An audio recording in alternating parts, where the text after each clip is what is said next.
And here we are with the CEO.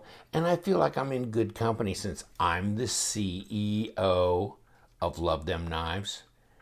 I couldn't afford a raise, so I gave myself a promotion.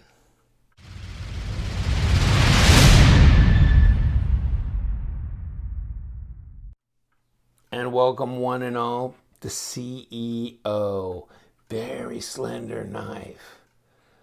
Very slender, really sophisticated looking.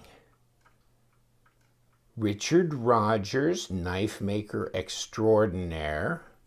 Got his name on here right here. I met him at the SHOT Show 2019 in January.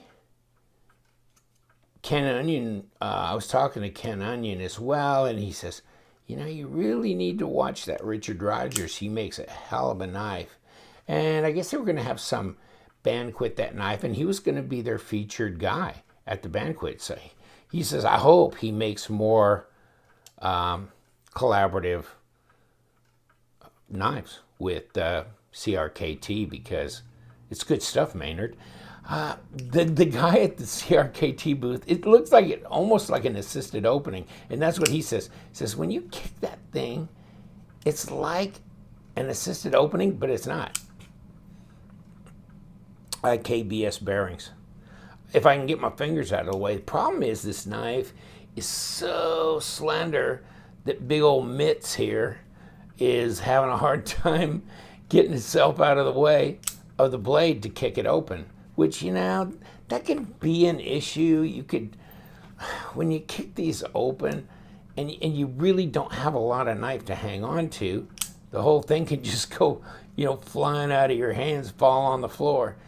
It's happened to me a couple times, not with this knife in particular, though. Centered. Kick it open. No blade play, no lock rock, pretty strong lock up there. 50, 60%. Pretty easy to disengage. Your single thumb stud goes down in here, and it's like, how can I open this knife? How's this going to kick forward with this thing wrapped around it? It's always been a puzzlement to me, but I guess you're kind of coming up out of the Southwest there, something, whatever, and you're kicking it open, and it just does. And there's your blade stop in there.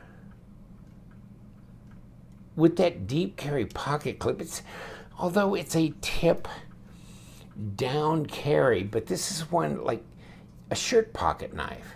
You just put this in your shirt pocket, right? Let me grab another one that I think it really makes me think about the Real Steel G5 Metamorph 2. And this is the Mark II, actually, but very thin knife. And both have deep carry pocket clips, so you can just drop them in your pocket, although you're getting, a goodly amount of blade. In fact, check them out.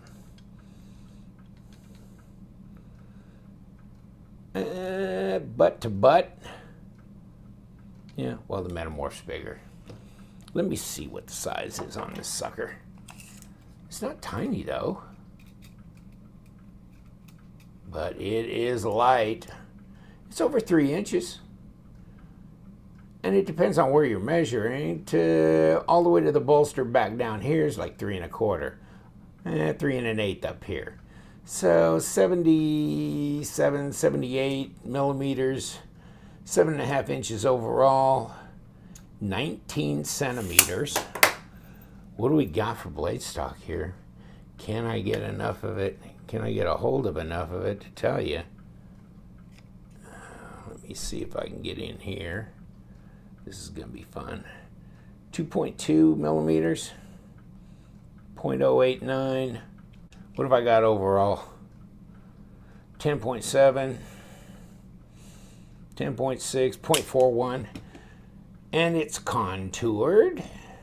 G10. Has a carbon fiber look to it. So it's pretty elegant. Nice light gentleman's carry. Kicks right open. But I mean, that's not tiny. It's not like 2.5-inch blade, whatever. It's there. It's thin. It's light. It's sharp. Let's put it on the scale. I mean, obviously, I think that's what it calls for. Seems like the fit and finish is pretty reasonable on this. Turn this on.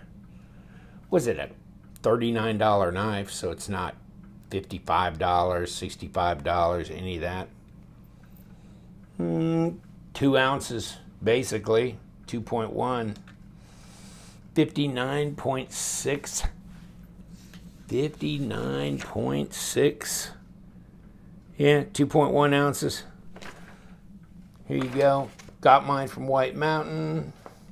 10% discount. So you're at about $35, free shipping. LTK is the discount code, by the way.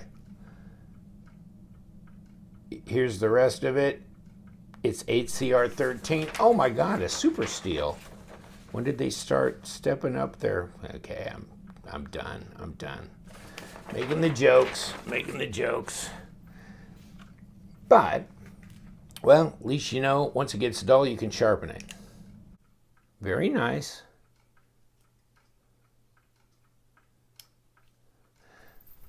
I'm not throwing it out, that's for sure, even though it's a liner lock. Let me see if I can, if I give myself some room.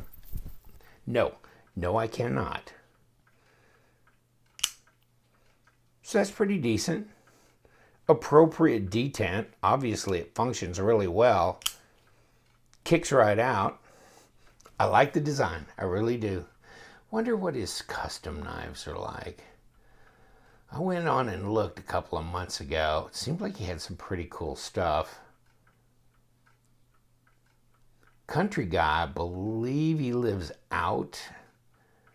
And I can't remember if it was New Mexico or where it was. Texas, somewhere where he lives. And I'll put it down at the bottom here. But Richard Rogers. Good looking knife. I like this tail cap piece. That really finishes it nicely. I don't know that the tip down is a big deal with me because I like that shirt pocket kind of setup thing. So people might think you have a pen in your pocket. Not going to be so concerned. Definitely an office carry type knife.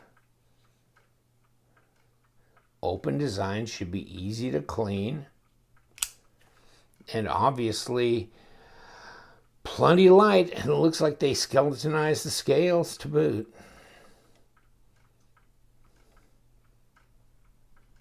Yeah, if you have one of these, put your comments down there.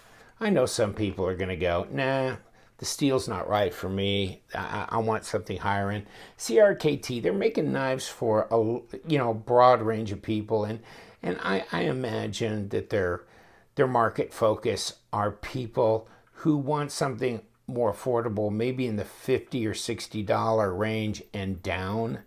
And so S35 and M390 or those kinds of things, I mean, they feel like they've stepped it up when they go to D2, things like that. So we'll see how things roll going forward. But yeah, they use a lot of 8CR.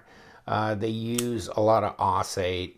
And then that 4-116, I don't know, that German steel, that's kind of a 440 equivalent. So, interesting. I like their ideas, their collaborative ideas. The steels, I think, could use improving, but, is this their market focus? I don't know. So I think they're doing what they feel fills the market niche that they're interested in dealing with, that profitability wise, that kind of thing. I'm going to leave it to you. Interesting, though, Richard Rogers. Really nice guy. Nice, very humble, quiet guy. I like him a lot. It was great to meet him. Thank you. Take care. The CEO. Yes, we like it. And you guys, stay sharp.